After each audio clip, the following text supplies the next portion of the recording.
नहीं है। ये थोड़ा सा ना वो,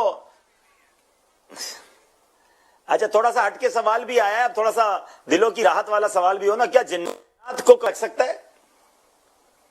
जी,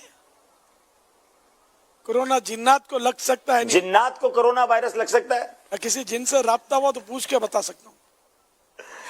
आपको दोबारा अर्ज कर देते हैं बाबा, ये बार बार इनको जिन्नात अच्छा। याद आ रहे होते हैं, तो मेरा मतलब ये मतलब हम भी तो किसी से मालूमात लेना, नहीं, तो मुझे कोई नहीं सी है, मजलिस का मुझे निगरान सवाल बना आया दो। है, मुझे नहीं, अभी मैसेज आया है। पैगाम आ जाएगा इंशाल्लाह किसी का कि तो भाई वो जिन्नात को लगता है कि नहीं लगता है, ऐसे बहुत सारे सुन रहे होंगे ना। वो निगरान शूरा को जवाब दीजिएगा, वो निगरान शूरा को जवाब दीजिएगा उनके नंबर पे। अच्छा, आपको नहीं सुनना है? माशाल्लाह। नहीं, नंबर तो आपका हम है ना नहीं मुझे नहीं सुनना है। यार, ऐसा भी नहीं, आप डरना जितना यार। ढूंढ लेंगे निगरान शूरा का नंबर। तर्जुमान डरना क्या था? तर्जुमान तो आप हमारे। ला तखफ, ला तखफ। मत डर। इंशाल्लाह।